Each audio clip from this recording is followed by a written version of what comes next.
coming into it, we knew it was going to be a challenge, and again, the importance of defense and rebounding.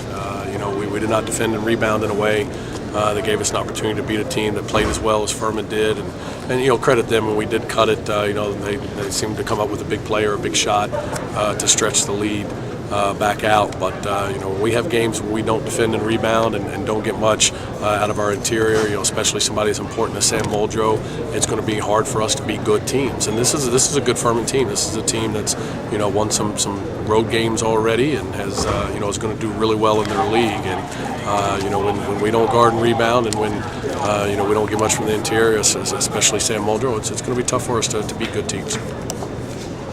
Do you think that their size gave you some problems, being a little bit longer on the inside? I mean, we played Ohio State, Michigan State, and Clemson, and I don't think their personnel bothered us. I think their personnel outplayed our personnel. Darren, what was going on with the press? It seemed like you guys had them in the backcourt, but that one outlet pass just kept killing you. Well, I mean, we put ourselves in a position, Dave, where we had to press, and it was the only reason we were able to get back in it and create some easier baskets for ourselves. And so when you do that, you're going to give up a few easy ones. And we knew that, but again, the problem was we dug ourselves too big a hole, being down 8, and then letting it get up to 10 and 12, and when you do that, you kind of roll on the dice, and we had to cut to 3 twice, and then once. Or both those times, again, credit them, regardless of what defense we were in. They made plays they needed to make. Talk about the play of Bruce Ellington. He looked like he was just spot on a good part of the night. Yeah, I think Bruce made some shots for us late, and in the second half, I think really helped get us going a little bit, and did some really good things, and has a lot of things he can continue to get better at. Had some turnovers late when we still had a chance to get it down to a possession or two, but stepped up and I thought competed in the second half. First half, guys seemed a little bit too willing to settle for the three-pointer. Was that okay with you, or something you maybe weren't real happy with at halftime? Well, I just we seemed a little stagnant offensively, but it actually wasn't a bad half for us compared to how we've been playing in first halves offensively in terms of total number of points. It was okay. I didn't think our defense or offensive rebounding effort was what it needed to be. And again, probably the story of the game when you boil it down was their interior outplayed ours by a large margin. When you look at the numbers, both in terms of points and rebounds, and again, it's going to be hard, to beat a good team on the road when that happens. Darren, they cut it to 3. I think after hitting maybe 3 straight three-pointers, Bruce maybe tried the alley-oop into Lakeem. Was that a play you were satisfied with? I know it didn't turn out well, but did you like the look? Yeah, well, I think that's one of those things that, and I got shielded a little bit on the play. It looked like Lakeem might have got hit actually, but.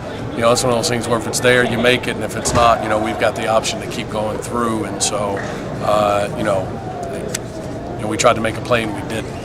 So that's not near as big a deal as when you look over the course of 40 minutes. The importance of having a guard and rebound. Darren, you got called for 11 more fouls.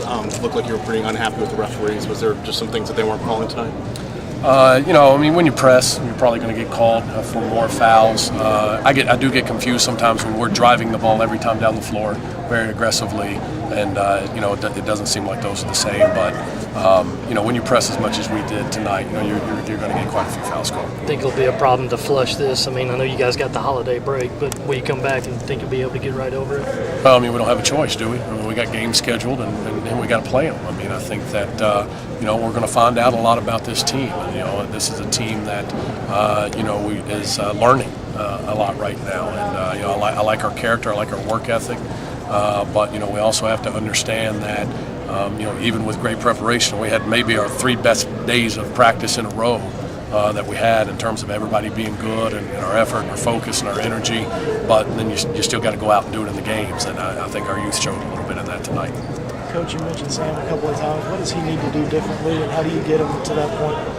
Again, I think it's it's the same old thing. It's really just about a mentality. When he comes out with an aggressive mentality to dominate the game around the basket on both ends, we don't have to worry about did he get touches and how was he used and all that. He rebounds, he blocks shots, he finishes, and he's been doing that. outside of the handful in the first few games, I really think from just before the Clemson game and maybe Delaware State or somewhere in there, he's really been doing that. Did it at Ohio State against as good a front court as there is in the country on Saturday, and for whatever reason didn't do that tonight, and it's and that's not a knock on Sam, and by no means is it his fault. We didn't play well, but we're much better when he's good. I mean, that's just the reality.